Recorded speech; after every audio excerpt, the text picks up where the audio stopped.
At times, the world seems to be constructed for silencing specific voices. You get it, the muted ache of being unseen, as if you're forever just beyond the door where the decisions are made, where individuals like you aren't supposed to fit. It's the kind of feeling that spans years and memories, the type that you don't usually voice aloud. But what if somebody came along who was not only willing to stand outside, but to walk through that door, not by happenstance, but by brute will? And what if, against all probability, they altered the terms of the game? That's my story that I want to tell you today, of a young man named Jamal, raised in an environment where dreams were spoken and work ethic was the only language anyone truly understood. He wasn't refined or privileged, and his shoes weren't the ones you'd find at the largest national debate competition in the nation. And yet, there he was, standing in front of individuals with all the power, equipped with nothing more than his tail, his determination, and a dog-eared set of index cards. Have you ever sensed that you were invisible in a crowded room in which everybody else appears to fit, and you don't? As if no matter how much you rehearse or how much effort you put in, there is some sort of unseen barrier that prevents you from advancing? Jamal understands that feeling all too well. He's been there, in a Detroit garage under dim lighting and the rumble of motors, where folks didn't always see the big picture, where the world outside seemed like something you had to get out of to be somebody. But what if you won't be left behind? When the humble teacher from the community college steps onto a stage reserved for the privileged and refined, and rather than shrinking away, he rattles the room to its foundations.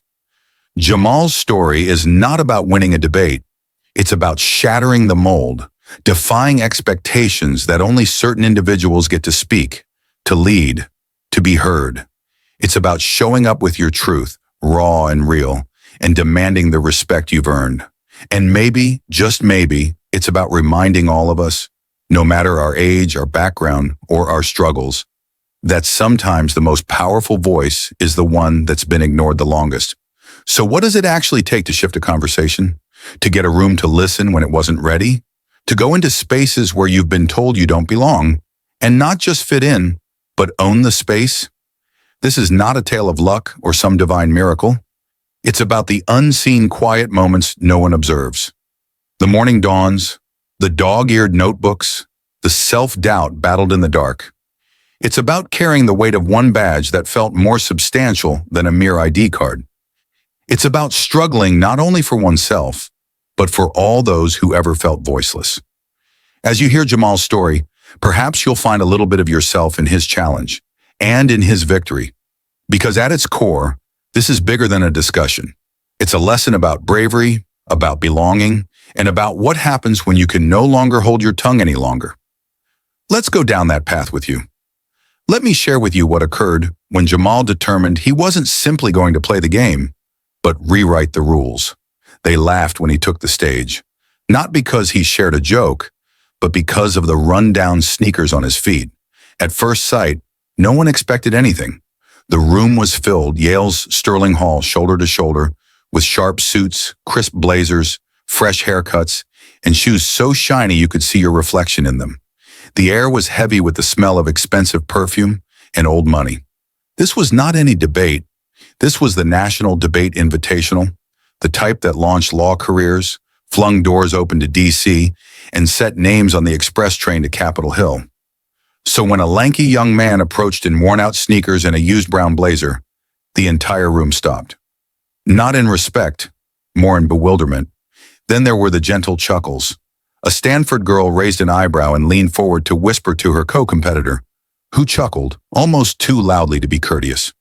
One of the Yale men craned his head with a half grin, as if expecting the joke. Dr. Franklin sat at the judge's table, a legend here, the type of coach who'd coached up senators. She made a note on her pad before Jamal had even opened his mouth. But Jamal Everly didn't blink. He had his own spot in the center of the stage, a thin pile of beat-up index cards clutched in his hand. He patted the mic a few times, breathed, and looked calmly about the room. No slides, no laptop, just him. His opponent, Ryan Dorsey from Columbia, looked every bit the polished professional, clean-cut in a navy suit, monogrammed cufflinks, and the kind of posture that said, "I've been training for this since birth, And honestly, he probably had. Jamal's heart was thudding so loud he could barely hear over the crowd's murmurs, but his face didn't show it. Then from the back of the room, a voice cut through the air. "Let's see what the mechanic thinks."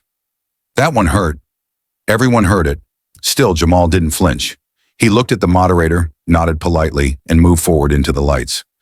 "The United States government ought to create a single-payer healthcare system," he started, his voice calm. Then he went on, "Good evening. My name is Jamal Everly. I am a representative of Cass County Community College." A moment. Someone coughed. "I work part-time at my uncle's garage back in Michigan," he said. "I'm not supposed to be here, at least not by how most people measure it." The room grew still. Nobody interrupted. Jamal gently set his index cards on the podium. "But today," he declared, "I'm not here to impress you with where I'm from. I'm here to discuss why a mother in Macomb County must decide between paying for her insulin and paying for her rent. And why, if she lived 2 zip codes away, she wouldn't have to." Silence. Even Ryan Dorsey looked shocked. Jamal never looked down once. His voice was steady, earthy, not flashy or over the top. Just genuine. These were not theoretical talking points. These were live moments. And as for the audience, they were hanging on. But it wasn't always Jamal standing in the spotlight of Yale. It was somewhere far from there, where things aren't easy. Jamal lived on Cass County's east side, a section of town you won't find on postcards. The sidewalks were broken, and so were many of the windows of the old high-rise apartments. But it was home. His mom double-shifted at St. Anthony's Hospital, but still managed to prepare cornbread and fried cabbage for them every Sunday. His dad? Absent, left when Jamal was 6.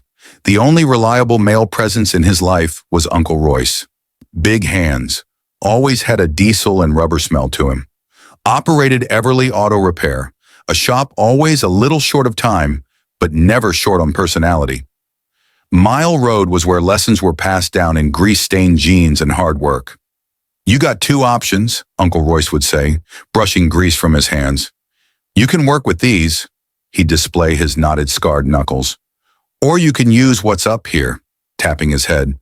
"But you work either way." By the age of 14, Jamal was already replacing brake pads. By 16, he could swap out a transmission like it was going out of style. But despite being able to keep up in the garage, Jamal wasn't constructed like Royce. He had another type of drive, one he didn't quite know yet. That itch began revealing itself in little ways. As Royce fought with customers over labor fees up front, Jamal would be down on the office floor and back, reading through back copies of newspapers. He was not really interested in sports or popular musicians. What was of interest to him was news of injustice, messed up systems, and things that just didn't add up. He'd highlight them with red ink, as if it were some kind of hunt. One of them in particular struck a chord. It was an opinion editorial regarding Michigan healthcare budget cuts, and it made him so infuriated he read it 3 times. Royce caught him one afternoon, looking at him from the doorway. "You really reading that?" "Yeah," Jamal grumbled. "This guy doesn't even know what he's saying." Royce laughed. "Then tell him." That stuck. Jamal began attending the public library after work. Initially, he went to relax and read, but one evening he saw a notice posted near the water fountain. "Community debate night. All ages welcome." He arrived the next Thursday in his coveralls, still smelling of axle grease. They provided him with a notepad and a seat in the back. It was still. No one gave much attention, until one did. An older man with wire-rimmed glasses asked if Jamal could try to speak. "Just a practice round," he added. Jamal shrugged. "Okay." The subject? Police budgets. He talked for 3 minutes, off the cuff, no notes, no preparation, raw energy. And when he was done, that same guy stood up slowly, crossed his arms, and gave a thoughtful nod. "I'm Billings," he said. "You ever thought about competition?" That was the beginning. Mr. Billings wasn't a coach anymore. He'd retired after 30 years at the local high school, but something about Jamal, his fire, his honesty, lit a spark in him again. The two started meeting 3 times a week in the dusty back room of the library. It was a makeshift classroom surrounded by crooked chairs and outdated encyclopedias. They learned logic, constructed arguments, dismantled public policies. Billings would tell him, "You've got the fire, now you need the form." Jamal absorbed everything, took notes, rehearsed, flunked, rehearsed some more. He began debating the radio in the car, stopping movies mid-scene to rewrite the dialogue. By 19, he wasn't merely talking, he was thinking differently, sharper, faster, more complex. But even as his thoughts expanded, his world remained small.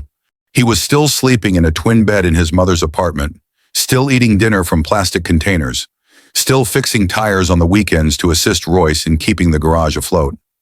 Then something came along that changed everything, a surprise invitation that turned the world upside down.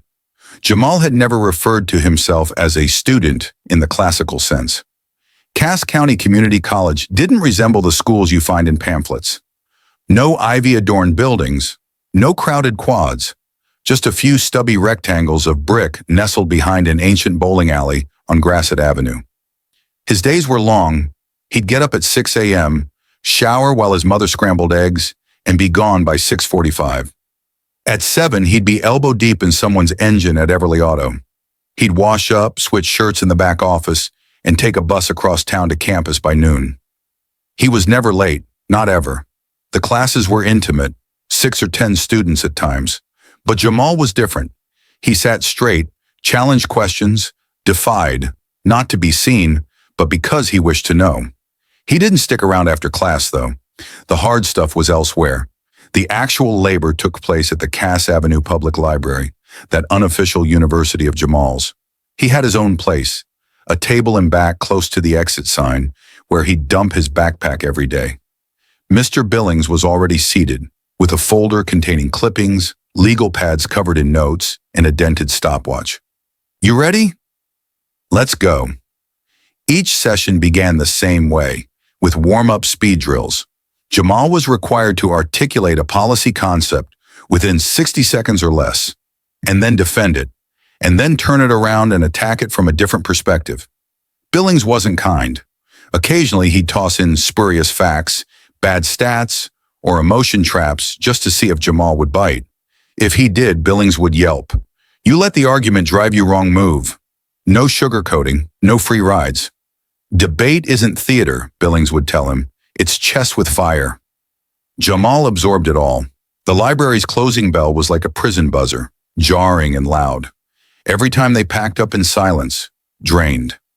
Then Jamal would take the bus home wearing earphones, playing videos of old debate finals on YouTube, analyzing every gesture, every tone, every trick. By age 19, he wasn't merely playing in local tournaments. He was dominating them. Once at a state qualifier in Lansing, he played against a junior from the University of Michigan. The man rolled his eyes when Jamal shook his hand and gave his name. 10 minutes later, not so much smiling. Jamal was a landslide winner.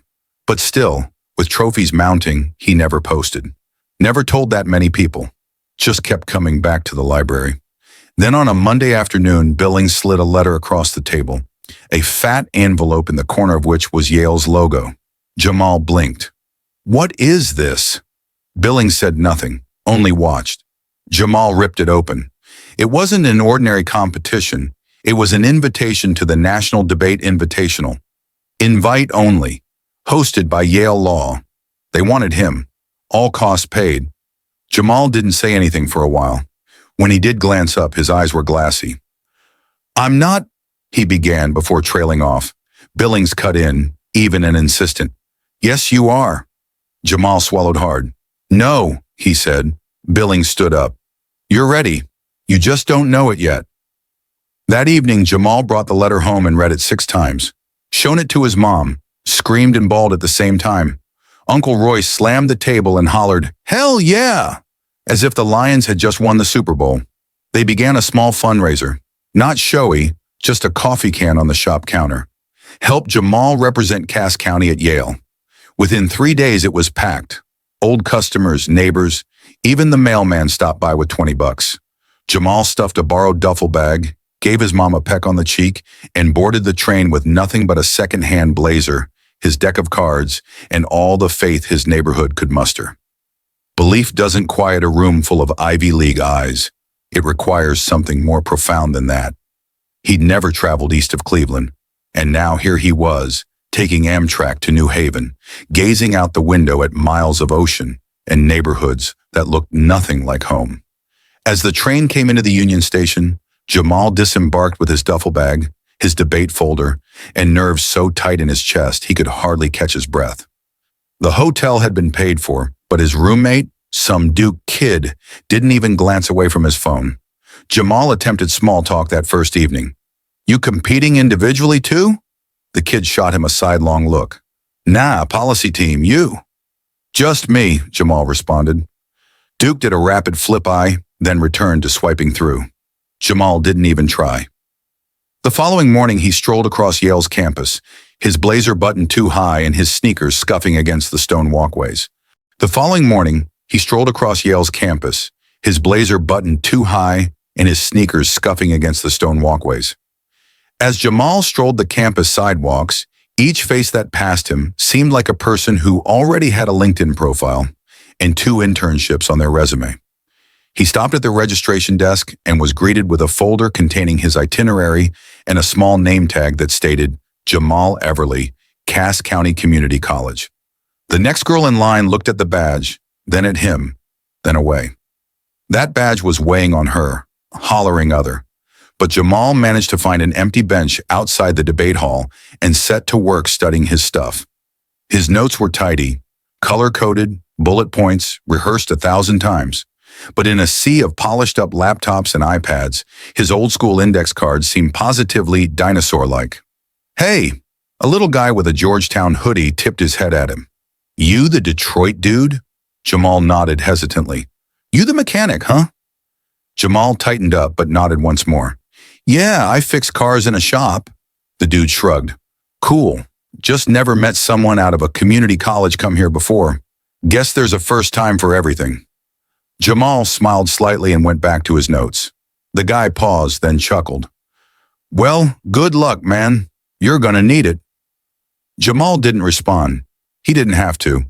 The first few rounds came and went, and Jamal held his ground. He spoke clearly, building each argument like an engine, layer by layer, part by part, until it ran smoothly. The topics were heavy: prison reform, immigration policy, federal funding for education. But Jamal had studied. He knew how to pivot, how to listen, how to spot the holes in an opponent's logic. Each time he advanced, the judges would glance down at his badge, like they were seeing it for the first time. "You're from Cass County?" one asked after a particularly tight round. Jamal nodded. "Yes, sir." The man blinked, then said quietly, "You're very good." By the end of day 2, Jamal was in the finals. It was him versus Ryan Dorsey from Columbia. Dorsey was smooth, polished, the favorite. Word was, he already had congressional references on his resume. Sharp tongue, slick transitions, the whole package. But Jamal did not blink. Not in the practice room, not when they assigned their subject, not when he walked out onto the stage, despite the fact that the room appeared to lean against him. He was fatigued, starving, wearing shoes that cramped his toes. But he was prepared, because this wasn't debate anymore. This was about every dollar that went into that coffee can, about the late nights spent in the library, the grease on his fingernails, the years in which people looked over him. He had one opportunity, and when that timer began, and his voice rang through the room, Jamal did more than just take that opportunity. He rewritten the rules they were operating under. There is a second when you are about to talk, and the time seems mushy. Jamal was at the podium in front of the shining white lights. He saw silhouettes of individuals moving in their seats, murmuring, speculating. The judges sat like sculptures, except for the one on the left, who was already jotting down something. Jamal didn't know whether it was positive or negative.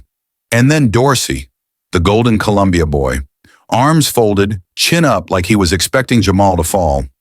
Jamal set his index cards precisely on the podium, cleared his throat once, not too harshly, and looked up with subdued determination.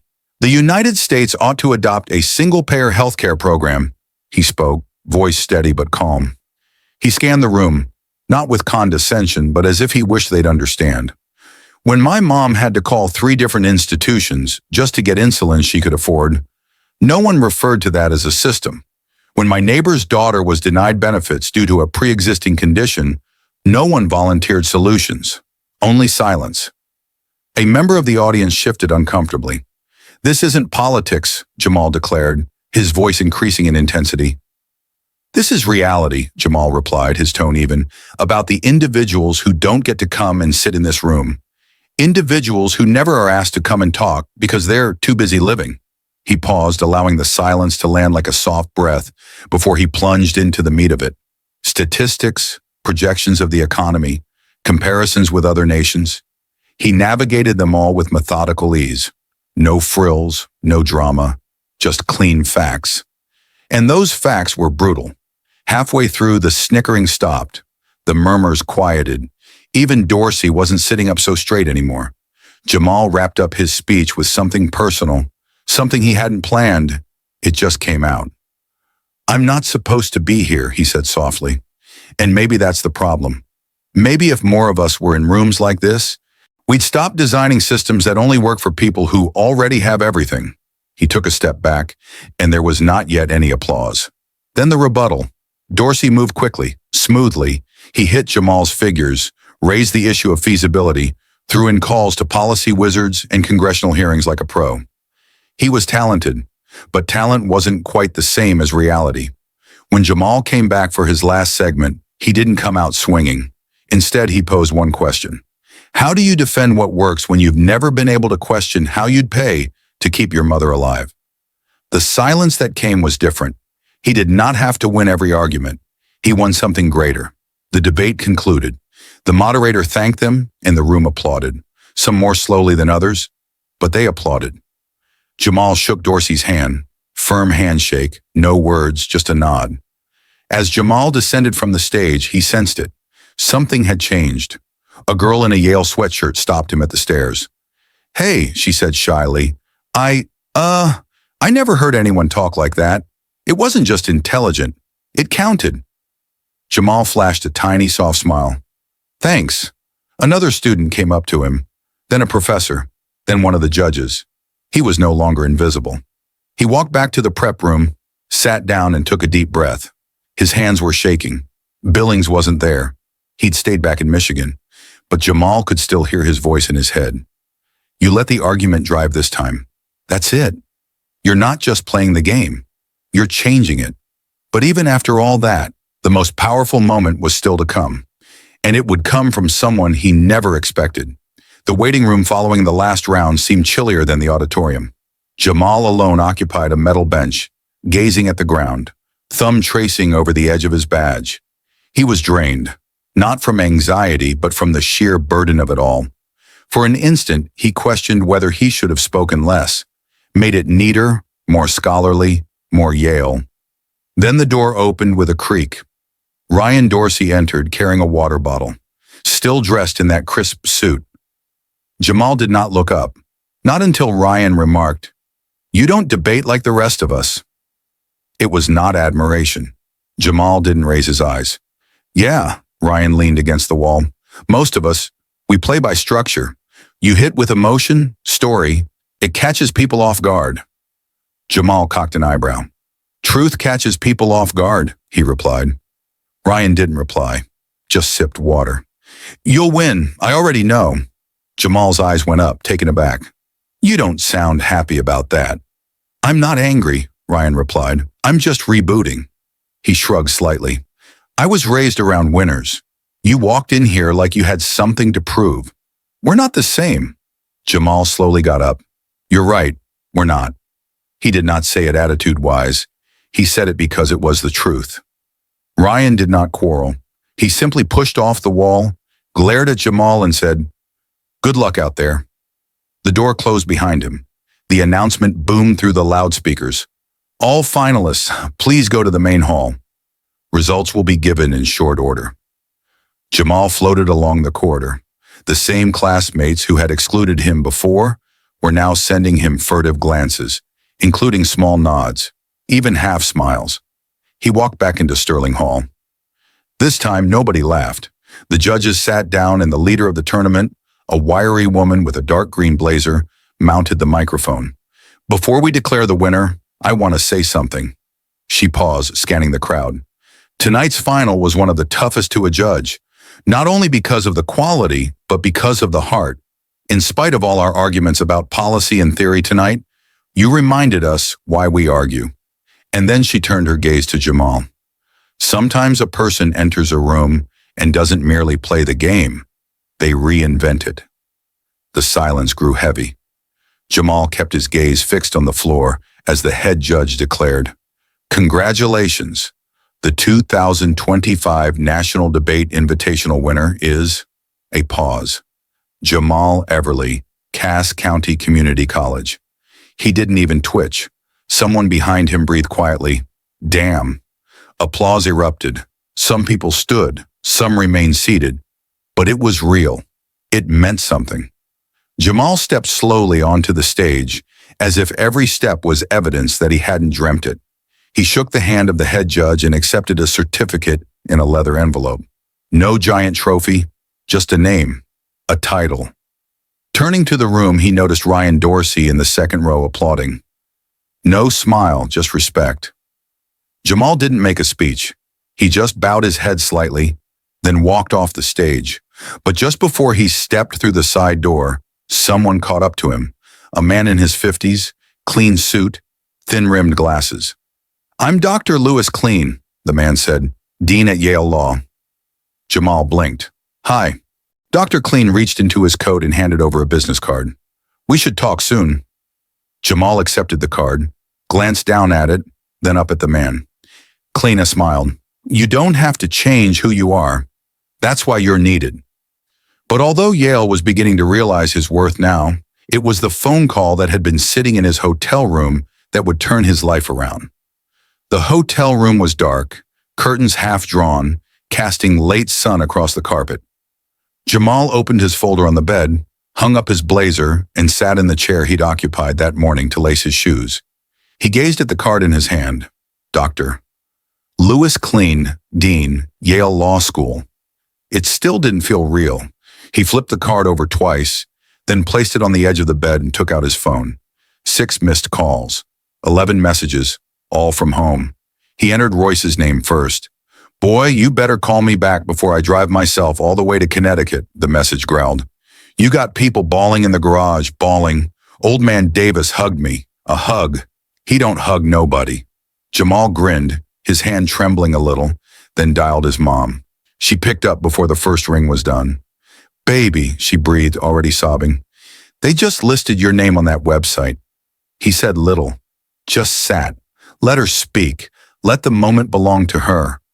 "Your grandma said you were going to be somebody," she said. "Told me that when you were 5. Said that boy's got something in him that won't sit still." Jamal relaxed, eyes shut. "She did." "Mm-hmm," his mother sniffled. "She's probably dancing in heaven now." They sat quietly for a moment, then she went on. "Don't let this world tell you who you're allowed to be. You've always known that." That evening, Jamal could not sleep. His mind was racing, not with worry, but with awareness. He considered the crowd, the cheers, the way people regarded him in a new light, as if he were one of them. But being one of them wasn't ever the intention. He considered Mr. Billings. He should have been there, so he phoned him. "Mr. Billings." The voice of the old man was gruff and slumberous. "Well, well, champ." Jamal smiled low. "I didn't expect you to be awake." "I'm not dead," Billings growled. "I saw the live stream." Jamal hunched forward, elbows on knees. "Did I get it right?" Billings sucked in air. "You spoke the truth, didn't you?" "Yeah." "Then you did better than right." There was a silence. "I received an offer," Jamal said. "From Yale. Well, perhaps a meeting at least." "I thought, you think I should accept it?" Billings laughed. "You think all those nights in that dirty room were for trophies?" Jamal smiled.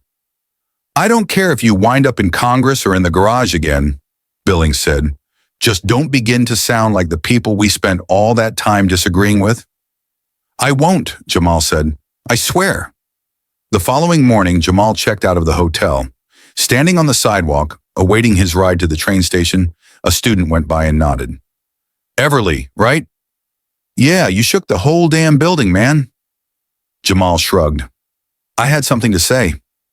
He climbed into the car and watched out the window as the buildings receded behind him. In his pocket, the card from Doctor. Clean. In his pocket, a folder full of reasons that had once seemed everything and now seemed barely the beginning. Now he had a voice that people finally listened to. He was no longer seeking permission. He was speaking because he had to, because if he didn't, somebody else would remain invisible. Somebody else would remain silent. But before the story's over, there was still one more thing Jamal had to do. Back to where it all began.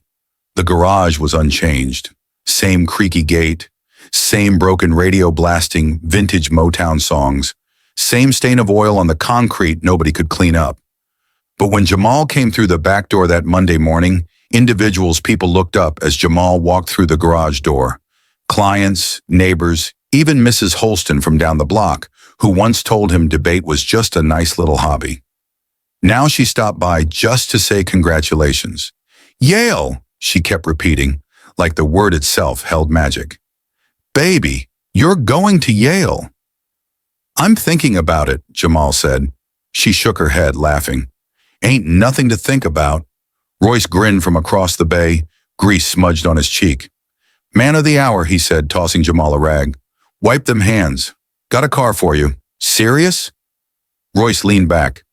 Thought maybe you'd gone soft. Figured I'd test you. Jamal chuckled, threw on a pair of gloves and ducked under the hood. For a moment it was just like before. Wrench in hand, smell of fuel in the air. But something had shifted. Not the work, not him. He didn't say much that day, just assisted, observed, absorbed. Later, after they locked up, Jamal sat in back on a cinder block, drinking a root beer. Royce emerged and plopped down beside him with a sigh. You ever consider how far you came, he asked. Every day, Jamal replied. Royce stroked his chin. You got through to him not because you yelled, but because you were sure what you were talking about. Jamal gazed upwards, turning to orange. It feels surreal, like none of this happened. It happened, Royce nudged him. You deserved it. There was a heavy, thoughtful silence between them. Then Jamal spoke up. I'm afraid I'll lose myself if I go there. Royce shook his head slowly. You don't have to be them to sit at the same table. Just know who put your place. Jamal said nothing for a long time, but later that evening he did one final thing. He went to the library, the same dusty back room, same leaning chairs, and sitting in the center of it was Mr. Billings. Jamal held up a folder. I wrote something. Billings arched an eyebrow, a speech, a letter to the next kid who feels like he doesn't belong. Billings accepted it kindly, unfolded the first page, read several lines. His mouth hardened, then folded it back together. You ready to go to Yale? He asked. Jamal considered it, the podium, the audience, the cheering, then the lonely nights, the uncertainty, the intangible line between being heard and being seen. He scanned the walls, books piled high like blocks. I'm happy to continue being me, he told her. Wherever I am. Billings smiled. Then you'll be just fine. Jamal walked away. At the door, he stopped. Thanks for seeing me before anyone else did. Billings nodded. Thanks for making them see too. A few months later, Jamal sat on a bench just outside Yale Law's orientation hall. He wore the same second-hand blazer, but his shoes were new. Nothing to do with impressing anyone, but because his mom purchased them, smiling wide, saying you're going to walk into that place like you own it. Undergraduates walked by, joking, trading summer tales. Jamal clutched a notebook. 3 words on the first page. Don't shrink back. He shut it up and stood, ready not only to speak, but to lead, not to be accepted, but heard. Because sometimes respect doesn't magically appear when you ask for it. It appears when you stand up and take it. So here's the lesson. You don't need the perfect past or fancy shoes or the right people in your life. You need your voice, your story, and the courage to say, I belong here, even if no one else sees it yet. Some doors don't open until you knock louder than anyone expects. Now it's your turn.